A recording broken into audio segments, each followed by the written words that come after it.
Yeah, there we go. So there, my cards on the table for the Rogue series. Like, listen, I don't hate on Misfits. I actually think they're slightly better at the end of the split than I even sort of gave them credit for. They did actually, like, they didn't flame out as hard as I thought they would. They still won a few games towards the end. A bunch of the players actually did still look pretty good. The problem is, I mean, I've made my thoughts pretty clear on most of the shows with Rogue. I've even told Larson when we had him on Summoning Insight straight up, like, my problem with Rogue is very simple, and it doesn't affect them at this point in the tournament. It's that I actually do think they're one of those teams. I've seen this happen a lot before. I know they don't want to hear this, but I do think they're chokers. And the reason why I say that is this. I feel like they are the team for real, where if you could turn off the nameplate and they didn't know who they were playing, I don't think there is a single team in the West could actually beat these guys straight up. I think they would wreck everyone. I think they'd even beat some Asian teams. But I tell you what, if you put those nameplates on and they know it's a final and I'm playing against Caps or I'm playing against, mate, these guys, it's not that they will automatically lose because they're really good, but they'll give you chances to win. So my problem is basically, none of that should apply at this point in time. If anything, Misfits have all the way bigger flaws than them in every regard. Like, I think Rogue just wins this. Like, I think they're just a better team, and there's no reason you should be super nervous at this point in the tournament. Like, this is exactly when it should be easy to some degree. Like, who wants to start on this one? Who's coming in on this? So, like, for me, I think Rogue have been the best season the whole season, our best team. I've said that since the beginning. These guys play really clean, they play extremely well, and I don't really think they're going to have the problem of choking. I only think their problem is if they face a team that's on their skill level, but much more aggressive. I think it's the only time they're going to lose. So I think for Misfits to win, they're actually a pretty aggressive team, right? They have to be showing up at an A++ level and actually just beat Rogue down in the individual level. I think that's the only way they're going to win. They have to take constant fights and be extremely aggressive throughout the entire game, because that kind of makes Rogue crumble. But if Rogue just gets this slow-paced game where they take your jungle, they take all the resources, I think Rogue is going to take this extremely clean, and it's probably going to be 3-0 or 3-1. And I don't think it's going to be close unless Misfits really shows up in laning phases and just dominates out of that. What do you think, Rich? Yeah, I don't think that's going to happen. I think all of the Rogue laners are too good to get dumpstered in lane enough in a best of 5 to lose the series. I kind of agree with your overarching premise, though, of Rogue, obviously the super clean, methodical early game team who then try and convert that big early lead into a closeout.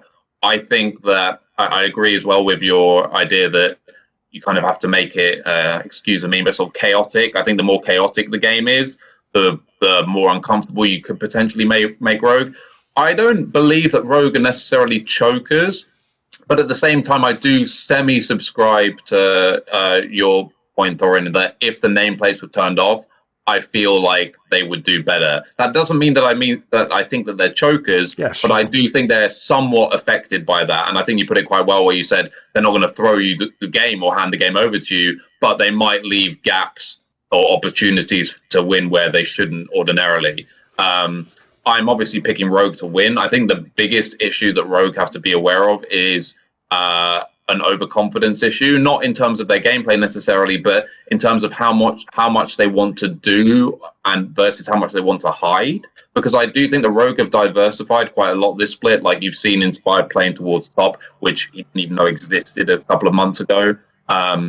You've seen them using a few more picks than they've been using before as well. I'm a bit concerned, or the only concern I would have for Rogue is that they try and keep it really narrow and don't adapt, because they want to try and keep their cards close to their chest for later. And like, I don't think they should see this as a one series like before it's even begun, because I do actually think Misfits pretty decent. What's really nice about all of these round one games is that all of these teams are pretty decent. I think I don't feel like there's a walkover team in any of these series. So I think if Rogue treats this like a must-win series and doesn't look any further, the old sporting adage of we take it game by game. Well, if you really do take it game by game, then I think Rogue wins. If they're looking at it from a bigger picture perspective and they put the cart before the horse, then I think Misfits is dangerous. But I have to pick Rogue, and I'm picking Rogue to win 3-0 actually, just because I think Rogue will go up early, and I think once it's 2-0, which I expect it to be, I think Misfits will give up basically. Which so I'm actually going Rogue 3-0, but I do think it has a small amount of upset potential. But those odds are horrendous, so I wouldn't bet on Rogue. I think one thing we should also talk about is the coaching staff of Rogue, right? Because they have such a clean gameplay, and I don't really think they ever brought up the coaching staff of Freddy and Bloom again. But these guys have done a phenomenal job, in my opinion, at least from what it looks like from an outside perspective, at actually making their players play clean, do what they're supposed to do at the right times, and not be greedy. They're like, oh, I can kill this guy, but the jungle might be here. I'm just going to go for it in YOLO, right? Sure. They actually play a clean gameplay where they're thinking about their teammates, they're not greedy, and they're just letting other people carry if they need to carry instead of them, right? Part of the problem with that thing, by the way, if people don't know, because I know, like, we know them, but obviously publicly people won't really know Freddy122 because he barely ever does media at all in any context. And if people don't know, even as a pro player, he was a super nerdy. He was literally like an neckbeard. Like, it's like all of us when we were super nerdy back in the day. He was a very quiet guy. So I think that's the problem, Wicked, in my opinion. When you consider his team has won the most games in like 3 straight splits, he doesn't really ever get a mention as like best coach or anything. But that's part of the problem is he doesn't do media, basically. So in the same world where everyone complains about like Yamato kind of something, like, well, what do you expect? He's on our screens. We can hear him. We know what he thinks. Like, he can win us over with his personality. He can say ideas that make us believe he did something in the game. The problem with Freddy122 is we're just having to speculate. Now, I would speculate like Wicked did. If you just look at what his team's done, in fact, if you even add that he changed some of the players and then played almost the opposite playing style, he almost certainly must be doing a good job as a coach. I have to infer that to some degree. And he's kept his team locked in for all these splits in a row. But of course, it's hard to speculate because unfortunately, publicly, people just don't really know the guy. So I actually think it's completely irrelevant if people do media, because at the end of the day, right, like, or not the public eye, but what they actually bring. Because at the end of the day, you don't know what they actually bring to the team just because they tell you what they bring to the team. Not, yeah. Because they might bring something completely different. Sure. Like, it's really easy if you're good at selling yourself to sell yourself at 150%, even though you're on 100%, Yes. right? So I care more about what I actually see on the Rift.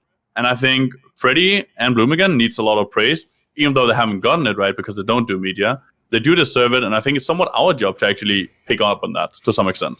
It's about, obviously, perception versus reality, though, and you have to keep in mind that a lot of not just fans, but also, unfortunately, people who actually get to vote for these things are completely clueless, and they will solely base their opinion on what they see in an interview or whatever. So, unfortunately, that's just the way of the world. I mean, you're describing what would be a logical approach, but people generally don't take that approach. What I would say for Freddy and Bloomigan or whoever else may or may not be responsible is it does kind of give me sort of Prolly lane swap vibes, what they're doing, in the sense that their real strength is obviously how clean their early game is. And also, I think you can see the sort of footprints of the coaches in the games just by the fact that every single player is conforming to this macro-based style of edging these little gold advantages all over the map until all of a sudden, it's 12 minutes in and somehow you're 4K ahead and you haven't got any kills, right? That has to be some kind of coaching. Like, there's no way that bot lane is playing the lane the way they're playing it, top mid seemingly as well, and Inspired doing what he's doing without, creating these dives or whatever, or, one player calling this or that. They are literally getting gold out of thin air, at least to the layman, right? And to me, that's coaching. That requires 5 players who all have the exact same way of thinking about what they're going to do. So, yeah, I can't know for sure. Like, it could just be that as soon as, the broad reviews and scrims are like, right now that these idiots are out of the room, let's us play. Sure. I mean, obviously that could happen, right? But I think it's much more likely that, they're probably doing a pretty good job. Sure. Want to see more cool, funny, interesting clips based on topics from my content? Well, subscribe to this channel then, or, be a pleb and don't.